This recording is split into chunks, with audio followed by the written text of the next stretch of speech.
Special studies ఇస్తామని కాంగ్రెస్ వాళ్ళు ప్రకటించారు. ఆ ప్రభుత్వం పోయింది.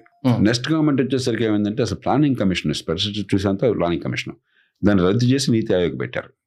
మన వల్ల కాదు, జాతీయ స్థాయిలో వేరే విధానాన్ని వల్ల అది వెనక్కి వెళ్ళిపోయింది. ఇప్పుడు మనకి ఇవ్వాలంటే వెంటనే ఈ ప్రతిపాదన రాగానే పార్లమెంట్లో మన పక్క రాష్ట్రం ముఖ్యమంత్రి గారు అప్పుడు జయలలిత గారు వెంటనే ఉత్తరం రాసింది. నేను స్వయంగా చూశాను. చాలా కంపెల్లింగ్గా రాసింది, చాలా లాజికల్గా రాసింది. మా తెలుగు సోదరులకి న్యాయం జరగటం నేను పూర్తిగా హర్షిస్తున్నాను. మా తెలుగు కానీ మాకు అన్యాయం చేసి వాళ్ళకి న్యాయం చేయాలంటే మాత్రం నేను ఒప్పుకోను.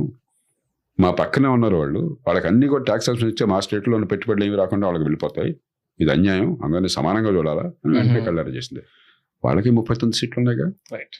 బీహార్లో నితీష్ కుమార్ గారు, అరే నాది అందరికంటే దేశంలో అతిపేద రాష్ట్రం, దానిలో అనుమానం ఏమాత్రం ఏ లెక్క చూసినా కూడాను, మరి నాకు ఇవ్వకుండా ఇంకోటికి ఇస్తారు, నాకు ఇవ్వాలని ఆయన అన్నాడు.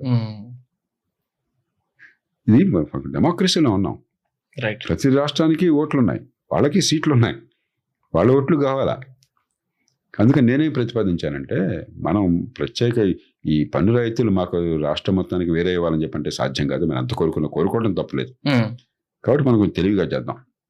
మన వెనకబడ్డ జిల్లాలను గుర్తించి 7 జిల్లాలు నా దృష్టిలో, ఈ 7 జిల్లాలకు ఏమని కోరదాం. అది కూడా మా రాష్ట్రానికి ఏమనట్లా, ఇలాంటి బీహార్లో కూడా గుర్తించండి, ఇలాంటి మరో రాష్ట్రంలో గుర్తించండి, జోన్స్ లాగా, స్పెషల్ ఎకనామిక్ జోన్స్ లాగా 100 గుర్తించండి.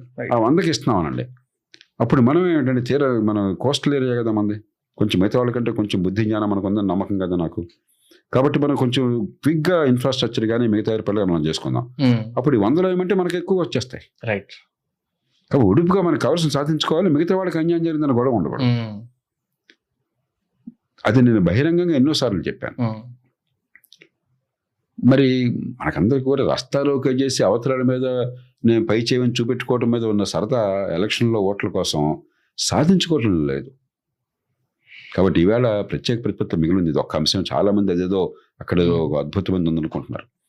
ఈ పన్ను రైతులు ఒకటి, పన్ను రైతులు రాష్ట్రం మొత్తానికి రావడం మీరు అడగలేరు, అడిగినా అక్కడ జరగదు. మిగతా రాష్ట్రాలు ఎంతకంటే కష్టంలో ఉన్నాయి, కొడతాయి. కాబట్టి ఈ మధ్య ఏదో వారు ఆస్పిరేషన్ డిస్ట్రిక్ట్స్ అన్నారు, 119 గుర్తించారు.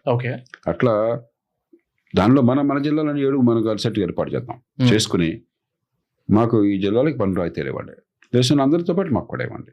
అన్నీ వచ్చినట్టు ఉంటుంది. మీరు వేగంగా, మీరు ఫాస్ట్గా మీరు ఇన్ఫ్రాస్ట్రక్చర్ డెవలప్ చేసుకోండి, వాళ్ళని అట్రాక్ట్ చేయండి ఇన్వెస్ట్మెంట్ని. అప్పుడు మిగతా చోట్ల కూడా పని రైతులు ఉన్నా కూడా మీ దగ్గరికి వస్తారు.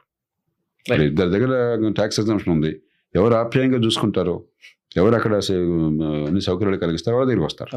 అలా కాకుండా మీరు వాళ్ళ పురుగుల్లాగా చూసి లంచం అడిగి ఇంటర్వ్యూ కూడా ఇవ్వకుండా ఉంటే పోతాడు. మీరు ఏం చెప్పారో రాడు.